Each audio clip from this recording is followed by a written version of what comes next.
So if you think about how Northern Africa became Muslim, it was more through trade. Today the biggest Muslim country is Indonesia. Not a single war, not a single fight in Indonesia, right? It was conquered. Indonesia right? was conquered?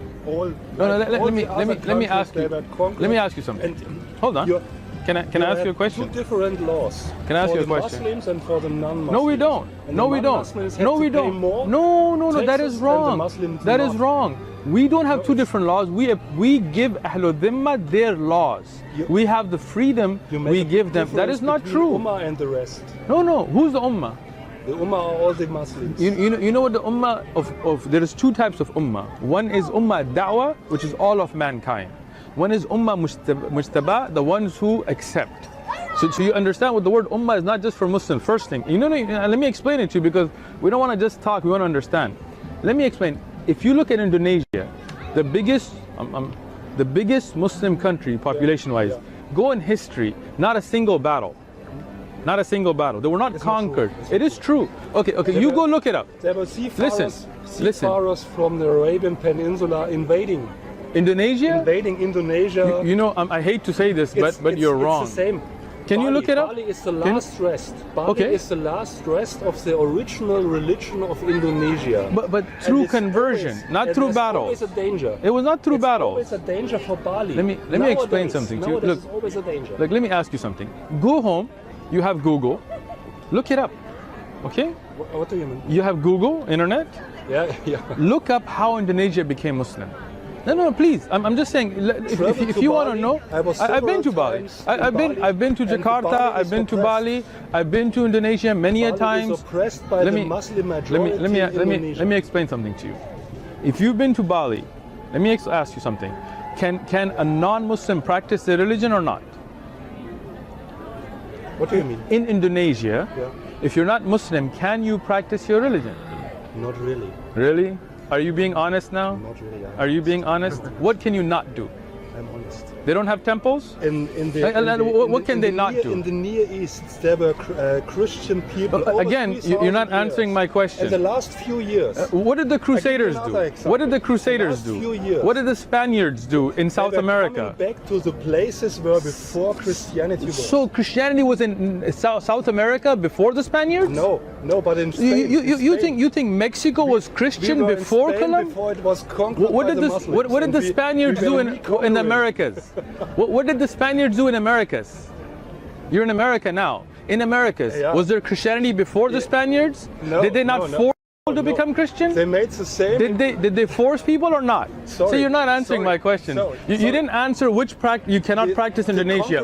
What can a non-Muslim not practice in Indonesia? Name me one thing.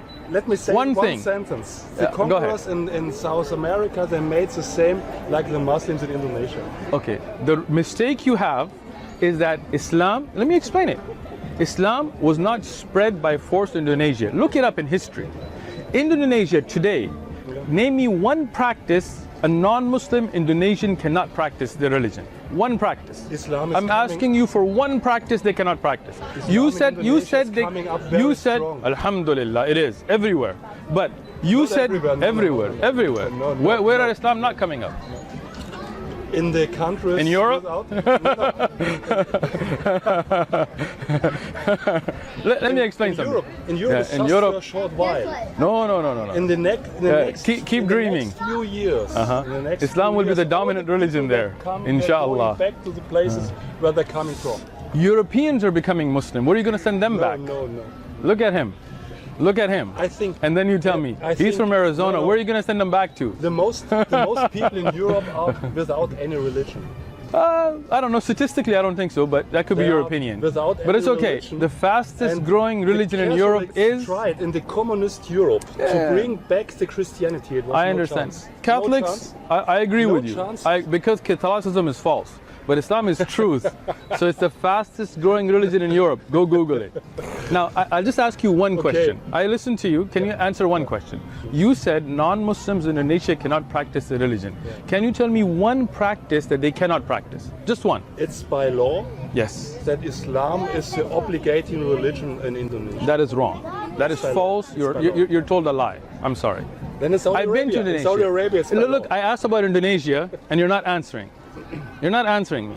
Be honest. Be honest with me. Look, I'm being honest with you. Name one practice that a non-Muslim in Jakarta, forget Bali, a non-Muslim or Bali, cannot practice from their religion in Indonesia. One practice. One. Just one. Just one. It's better than in Saudi Arabia. Look, I didn't ask you if it's better. I asked you, name one practice a non-Muslim Indonesian cannot practice in Indonesia. One practice of the religion. Name one. You cannot. I think you cannot. Better. It's you cannot. A better place.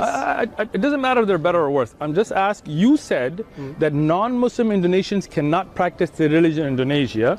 I'm asking you, what religious practice can a non-Muslim Indonesian not practice in Indonesia?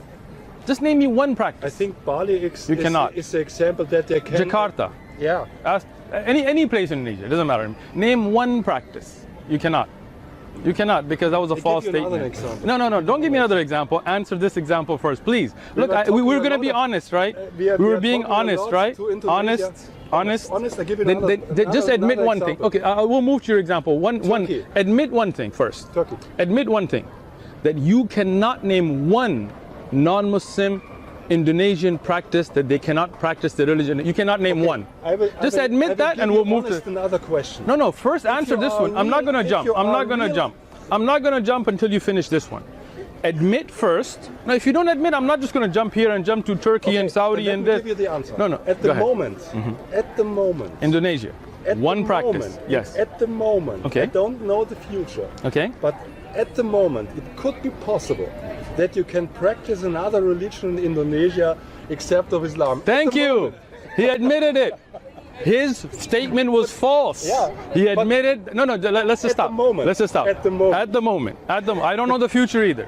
But let's admit that I'll shake your wrist. You see that your statement was false. It was, right? It was false, right? Was it false or not? If you're influenced by the Quran, if you are a real Muslim, okay. If you are feeling that's your religion, and it's not only for the brain. Okay. It's the Western thinking of religion. It's a kind of living. Okay, I'm with you so far. For us, it's not a kind of living. Religion is for the personal brain, you're thinking. The kind of living is different from religion. That's You've lost how it's thinking in the West. But okay, so you mean a separation between church and state, or what do you mean? Separation. Okay. It's by the Romans. It's by the Romans. Okay. And the Roman Empire was a Christian empire. They were dividing. Give to the emperor what the emperor's is, and the rest is for you. Right. And with Caesar's for Caesar, but when you are a real Muslim, you can't. I agree with you. I'm with you. You can't make a difference. Okay, I'm with you. Yes, you have to live by the Quran.